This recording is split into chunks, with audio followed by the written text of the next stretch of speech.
Okay, picking up where we left off on page 291, we're talking about, home and small business kind of networks. Not talking about corporate America now. The kind of things you would expect. Most likely you're going to have like a cable modem or DSL modem. Most likely you're going to have a wireless access point, some sort of a router to connect all the things together. It's kind of sort of, so once again, probably DSL or cable coming to your home, most likely. And then you're probably going to have a single device that has routing capability, switch capability, firewall capability, and wireless access capability. So my device has got 4 things that it does for a living. And that's typically the way it works. And these things are dirt cheap. Under $100 handles all of that. So let's say, for example, in my mom, I got my mom a computer, and she has cable service coming into, and that's the only device she has. Doesn't have any wireless devices whatsoever. And so I could leave it just the way they installed it, which means coming straight out of the cable modem directly into her computer. Okay, I could have done that. But I kind of like the idea of having that firewall kind of a scenario. So I bought one of those less than $100 routers, installed it between the cable modem and her computer. So it's just one cable in and one cable out. Now that sounds crazy because I'm not using the switch capability. I'm not using the wireless capability. I'm not routing a damn thing because there's only two devices involved. I only did it because of the built-in firewall capability because I wanted that extra level of protection. Okay, well, let's move on. The next thing to talk about is the electronic document distribution. And this is kind of crazy.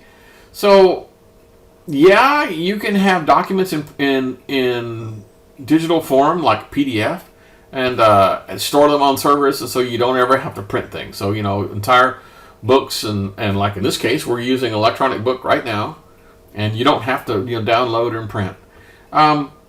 This is kind of strange because there had been some companies, like for example, the YMCA of Los Angeles. They talked about how they connected all their documents together and blah blah blah blah blah. But to tell you the truth, this has been happening. It's just that there isn't like a central library. Eventually, we're going to get to you go to a library and everything is going to be digital, but we're just not quite there yet. Okay, call centers. I'm going to skip that. Hopefully you'll never work in a call center. It's a kind of a mind-sucking, soul-sucking job, but I'm going to move on. So, I mentioned to you that if you're a telecommuting gal, and so you're working at home, you're probably going to be using a virtual private network. And depending on how, if you're working on top secret stuff, you might have a very robust thing, or it could be something as simple as a piece of software that you install. So telecommuting is all about that virtual private network through the internet. Practically no one, runs like a leased line to their, company president's house. They just give them a VPN device, so to speak, and you're good to go. So again, what makes this work is the VPN encryption thing. So, teleconferencing. Yes, that when this first came out, teleconferencing was pretty bad. What it would do is it bonded like 2 or 3 telephone cables together to increase the bandwidth, and it was horrible. The audio and the video are just crap. But now, video teleconferencing is pretty doggone good because they're just using the internet. Okay, so if you have a big internet pipe coming into your building, you can get fantastic telecommuting, and you can see the people at the other end talking and save money because it used to be you'd have to budget an awful lot of money for travel to go from one place to another to attend meetings, and now you can just sit at your own building and go through it. Okay, so a lot of people bought into the teleconferencing just because they save money. The problem is you can imagine those people who used to go to the conference in Vegas every year. Woohoo! They're going to be pissed because they're no longer getting to go to Vegas. All right, let's continue. The next thing is this electronic data interchange. Remember in the way back when we talked about different kinds of business to business network? Remember we had B2C and C2C and B2B? Remember all that? Okay. So I have like a business to business kind of a scenario going on. Well, what happens if I have a bunch of suppliers that aren't all that sophisticated and they're small mom and pop and they really don't want to subscribe to a traditional business to business kind of a web? A technique would be is I have some sort of a third party kind of a scenario, and so I just send my stuff to them and they send their stuff to them and everybody takes care of it. So the example they give in the book is pretty good. They talk about, scrap metal, and so I'm buying and selling scrap metal. So I've got people that are producing like copper, and then some other person is producing aluminum, and I need to know how much they have available so we can negotiate prices. And so they all just kind of get together on this one website, or not necessarily a website, but it's one site, and we share information. And the way this works is we have to have a common way of talking, no matter what machine you have, no matter what you have stored in. One guy may have it stored in Microsoft Excel, and one person could have it in Microsoft Access. Somebody could have it in an Oracle database. But we all have to be able to talk on the same language. Remember that protocol discussion? So EDI was all about coming up with a standard format of transmitting data. And nowadays, it's typically a file format called XML. And so if everyone agrees to send their data in a particular XML format, well, then we can all talk. Electronics funds transfer, I'm going to skip that. Everybody knows what that is. Basically it's doing banking in the same kind of a scenario. Is we all get together and we transfer money from, and I do that. I have friends and family that have access to their accounts, and so I can just do electronics transfer between one account and another. No big deal. Moving on. The next one talks about this unified communications. In the old days, it was the golden goose, the thing that you had to get. The ultimate goal of communication was to have a single location where all your telecommunication took place. That was the idea. Now, I'm not sure we're actually there yet. If you're in the corporate world, you're probably really, really close. So, in corporate world, I could have a scenario where all of my email, all my instant messaging, all my texting kind of things, my calendar, everything is all done in one system, and so everyone can share. Okay, that works pretty good. At home, not so much. The idea of whenever I log into my system, my instant messaging tells me that I'm there. So in a corporate world, I could quite literally go in and find out who's sitting at their desk or not. That's not exactly true. Who's sitting at their computer or not. If they're actually on their computer at the time, it'll show busy, right? Show that they're actually on their computer. Otherwise, it'll show that they're away.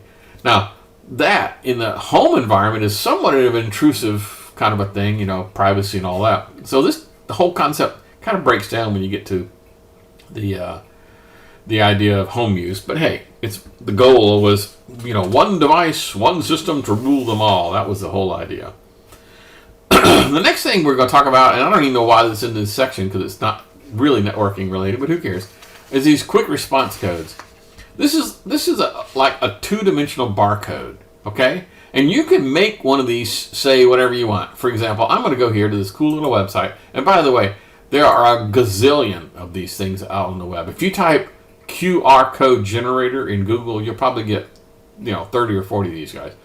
So I'm going to go to like an email, and my email address is going to be, I don't know, john@kumquat.com, and it's going to be hello is the subject, and here's my message, whatever it is. Hi there. And I say boom. That, if I scan this on my phone, it would launch an email client to John@Kumquat with that subject and that message. That is a QR code. So I take my phone, I go doink, and it poof, an email gets fired off to John. That's all it is. Kind of cool. But I can see how people use this like in a grocery store, or you get maybe you bought a game and there's like a help file someplace, and you just take your phone and go doink, and it pops up on your phone exactly what it is you need to do. Okay, kind of cool. Let's move on. The next thing to talk about is global positioning system, GPS. Again, not really networking, but hey, what the heck. So GPS, a series of satellites, And using some really sophisticated mathematics, they can figure out where you are on the surface of the Earth. Okay, cool. Almost all phones have GPS services now. Even if they didn't have GPS services, they can almost tell where you are by what cell phone towers you're pinging off of. So this is what these things are about. Now you can do what's called reverse GPS, which means I'm like the UPS delivery truck. If I'm the UPS dispatcher, I want to know where the trucks are in the world. They can use GPS to tell where the trucks are, and then the truck will send a message back, probably using cell phone service, to indicate like their latitude and longitude to a central server. So I'm sitting at the central server and I see a map of the area and the little dots moving around. Those are guys in trucks, on their route, and so I can see where everyone is through reverse GPS. Now, reverse GPS does not send a signal back up to the GPS satellite. No. That's not the way it works. So the satellite sends a signal to the truck figures out where it is. After the truck figures out where it is, it uses some other communication technique, most likely a cell phone, to transmit its location to a central site. So it's a two-step process. Satellite to figure it out, and then figure it out to use some other technique. Okay. You can imagine how this is a little creepy. That if you're a privacy kind of a fanatic, you might look at this and go, wait a minute, I do not want to have a reverse GPS set up in my car. Although I do know people who've set this up on their kids' cars, their kids' phones. They even have a system called Kid Tracker, right? Where you put a little gadget, and instead of having a phone, it's a little battery operated gadget about that big, where you slip it in their backpack when they go to school, and it has a little battery, and it receives the GPS and sends it off through a cell phone service, just like we're talking about, except it doesn't have any display whatsoever. It's just a little battery thing. Batteries last about a month. And again, if you're not a privacy nut, if you're paranoid about where your kids are, that's kind of a cool way of doing it.